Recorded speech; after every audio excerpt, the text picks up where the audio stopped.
அஸ்ஸலாமு அலைக்கும் வரஹ்மத்துல்லாஹி தஆலா வபரகாத்துஹு. பிஸ்மில்லாஹிர் ரஹ்மானிர் ரஹீம்.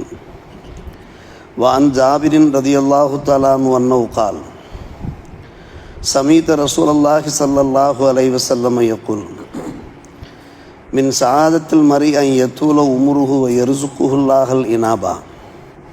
ரவாஹுல் ஹாக்கிம். பெருமானார் ரசூலே கரீம் ஸல்லல்லாஹு அலைஹி வஸல்லம் அவர்களிடத்தில் நான் கேட்டேன் என்று ஜாபிர் ரலியல்லாஹு அன்ஹு அவர்கள் எடுத்துரைக்கிறார்கள். ஒரு மனிதருடைய நற்பாக்கியத்திற்கு அடையாளம் அவருடைய ஆயுள் நீண்டு அல்லாஹ் அவருக்கு பாவத்திலிருந்து திரும்புகின்ற பாக்கியத்தை வழங்குவதாக இருக்கிறது என்று சொன்னார்கள். ஒரு மனிதர் சயீதாக இருக்கிறார், நற்பாக்கியசாலியாக இருக்கிறார் என்பதற்கான ஒரு அடையாளம் ஆயுள் நீள வேண்டும், நீண்ட காலம் வாழ வேண்டும். அதே சமயத்தில் செய்த பாவங்களுக்காக வேண்டி மனம் வருந்தி திருந்தி அல்லாஹ் பக்கம் மீளுகின்ற பாக்கியத்தை அல்லாஹ் தர வேண்டும். இந்த இரண்டு விஷயங்கள் ஒரு மனிதன் நல்லவன் என்பதற்கு அடையாளம் என்றார்கள் நபிகள் நாயகம் ஸல்லல்லாஹு அலைஹி வஸல்லம்.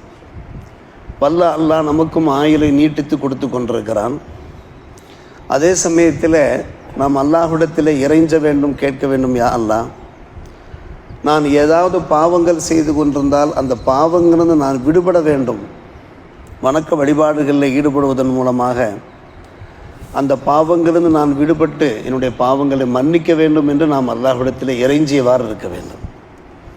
நாம் நல்லவர்கள் என்பதற்கு அது ஒரு அடையாளமாக இருக்கிறது. அல்லாஹ் நம்மை சயீதாக நற்பாக்கியசாலியாக ஆக்கி விடுவான். பெருமானார் ரசூலே கரீம் ஸல்லல்லாஹு அலைஹி வஸல்லம் அவர்கள் மறுமுறை பகிர்ந்தார்கள், அல்லாஹ் எந்த அளவுக்கு கருணை மிக்கவன், அவன் இரக்க மிக்கவன் என்று கேட்டால், இரவெல்லாம் அல்லாஹ் தம்முடைய கையை விரித்தவாறு இருக்கிறான். பகலிலே பாவம் செய்தவர்கள் தௌபா செய்வார்களா என்பதற்காக வேண்டி. இன்னல்லாஹ அஸ்ஸவஜல் யப்சுத்து யதஹு பில்லைல் லியதூப முஸீஉன் நஹார். பகலிலே பாவம் செய்தவர்கள் திருந்துவார்களா, மாறுவார்களா, தௌபா செய்வார்களா என்பதற்காக வேண்டி இரவெல்லாம் தம்முடைய கருணை கரத்தை நீட்டியவாறு இருக்கிறான். வ யப்சுத்து யதஹு பின் நஹார். அதே போன்று பகலெல்லாம் தம்முடைய கருணை கரத்தை நீட்டியவாறு இருக்கிறான். லியதூப முஸீஉல் லைல். இரவு பாவம் செய்தவர்கள் தௌபா செய்வார்களா என்பதற்காக. இரவு நேரங்களில் எத்தனை பேர் பாவங்கள் செய்கிறார்கள்? எதுவரை அல்லாஹ் இரவு நேரத்தில் தன்னுடைய கருணை கரத்தை நீட்டி கொண்டிருக்கிறான் என்றால், ஹத்தா தத்துவ ஷம்சுமின் மக்ரிபிஹா, சூரியன் உதிக்கிற வரை என்றார்கள் நபிகள் நாயகம் ஸல்லல்லாஹு அலைஹி வஸல்லம் அவர்கள். எவ்வளோ பெரிய பாக்கியம் என்பதை சற்று யோசித்து பார்க்கிறோம். எத்தனையோ தவறுகளிலே, பாவங்களிலே, சல்லத்துகளிலே, சறுக்கல்களிலே நாம் விழுந்து கிடக்கிறோம். ஆனால் இறைவன் அதை மன்னிக்க போதுமானவனாக இருக்கிறான், கருணை மிக்கவனாக இருக்கிறான். புனித ரமலான் அதனுடைய முதல் 10 ரஹ்மத்தாக இருக்கிறது, கருணையை வழங்குகின்ற முதல் 10. 2ஆம் 10 மஃபிரத், பாவ மன்னிப்பு வழங்குகிறது.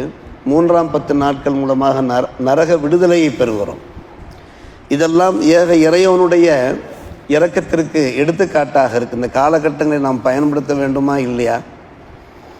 பாவங்கள் செய்வது மனிதனுடைய இயல்பாக இருக்கிறது. தொடர்ந்து அந்த பாவங்களில் நாம் இருக்கக்கூடாது, நிலையாக இருக்கக்கூடாது. எவ்வளவு சீக்கிரமாக அந்த பாவங்களிலிருந்து மீள வேண்டுமோ, விடுபட வேண்டுமோ, விடுபட்டு விட வேண்டும். எந்த அளவுக்கு பெருமானார் ரசூலே கரீம் ஸல்லல்லாஹு அலைஹி வஸல்லம் பகிர்கிறார்கள் என்றால், சுருக்கமான ஹதீஸ், அழகான ஹதீஸ், அத்தாயிபு மினதம் கமல்லா தம்பரா.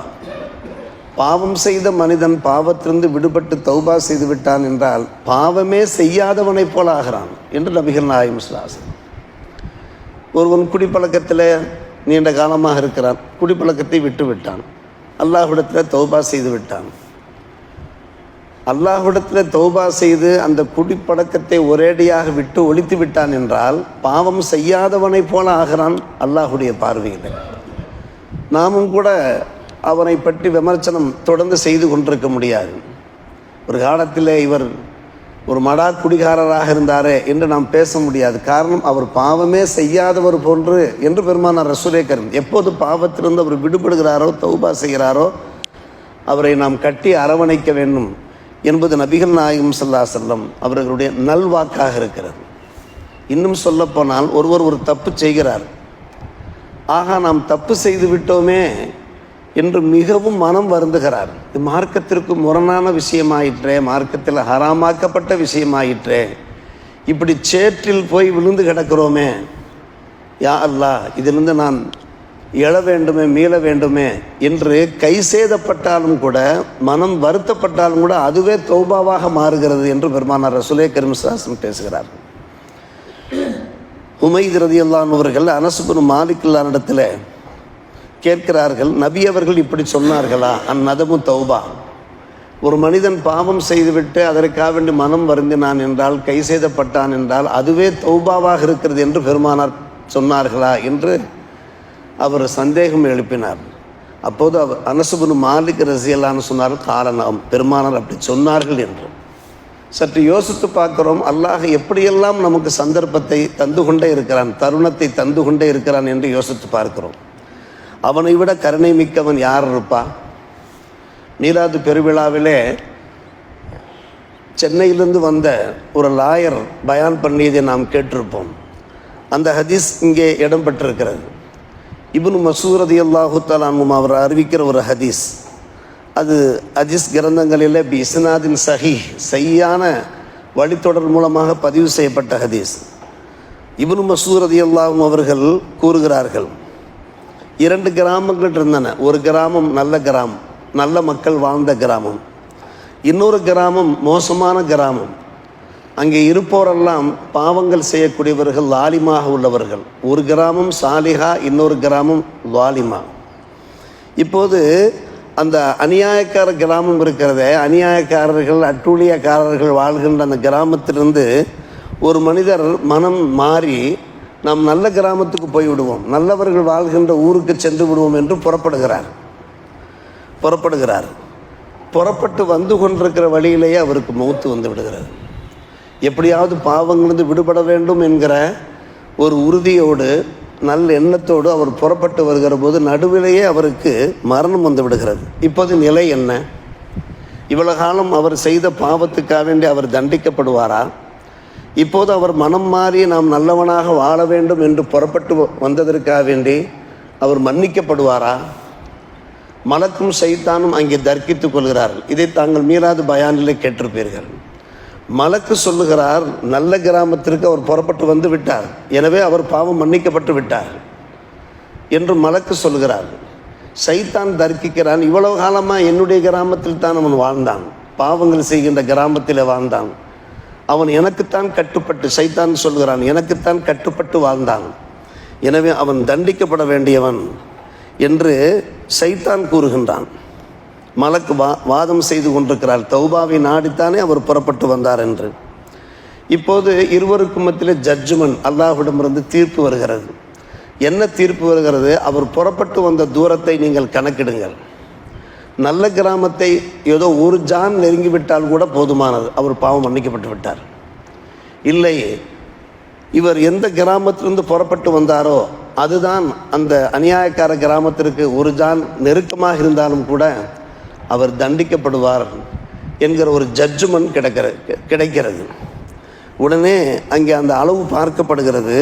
ஃபவஜதூஹு அக்ரப இலல் கரியத்தி சாலிஹா பிஷிபிரின் ஃபகுஃபிரலா, ஒரு ஜான் அதிகமாக நெருங்கிவிட்டார் நல்ல கிராமத்தை நோக்கி. எந்த கிராமத்தில் அவர் வாழ்ந்தாரோ, பாவங்களில் சிக்கி அகப்பட்டு வாழ்ந்தாரோ, அந்த கிராமத்திலிருந்து புறப்பட்டு கடந்து அவர் நல்ல கிராமத்தை நோக்கி போகிற போது, மரணம் வருகிற போது ஒரு ஜான் கூடுதலாக நல்ல கிராமத்தை நோக்கி நெருங்கி விட்டார். ஃபகுஃபிரலா, பாவம் மன்னிக்கப்பட்டு விட்டது. இவ்வளவு காலமாக அவர் செய்த பாவங்கள் மன்னிக்கப்படுகிறது. இறைவனுடைய அந்த கருணையை பார்க்கிறோம். வசமீத்து கால மாமர் வசமீத்து மையக்குள் கர்ரபல்லாஹு இலையல் கரியத்த சாலியா, இன்னும் சொல்ல போனால் அல்லாஹுவே அந்த கிராமத்தை அவருக்கு ஒரு ஜான் நெருக்கி வைத்து விட்டான் என்று இறைவனுடைய அந்த கிருபை அங்கே பிரவாகம் எடுக்கிறது பார்க்கிறோம். நாம் இறைவனை நெருங்க ஆரம்பித்து விட்டோம் என்றாலே, ஒரு ஜான் நாம் நெருங்கினோம் என்றாலே ஒரு மூலம் அவன் நெருங்கி வருகிறார் என்று நாம் கேள்விப்படுகிறோமா இல்லையா? இப்படிப்பட்ட ஒரு பாக்கியம். இந்த ரம்ஜான் மாதம் அந்த ரம்ஜான் இது போன்ற பெருவாரியான நன்மைகளை நமக்கு வாரி வழங்குகின்ற ஒரு புனித மாதம். இந்த மாதத்தை நாம் பயன்படுத்தினோம் என்றால் ஆண்டு பூராவும் வாழ்நாள் பூராவும் நாம் நர்பாக்கியசாலிகளாக ஹலாலான ரிசுக்கை பெற்றவர்களாக பாவம் மன்னிக்கப்பட்டவர்களாக வாழ வாய்ப்பு இருக்கிறது. அத்திய பாக்கியங்களை வல்ல அல்லாஹ் நம் ஒட்டுமொத்த சமுதாயத்திற்கும் தந்தர் புரிவானாக. வாஹிர் தாவான் அல்ஹம்துலில்லாஹி ரப்பில் ஆலமீன்.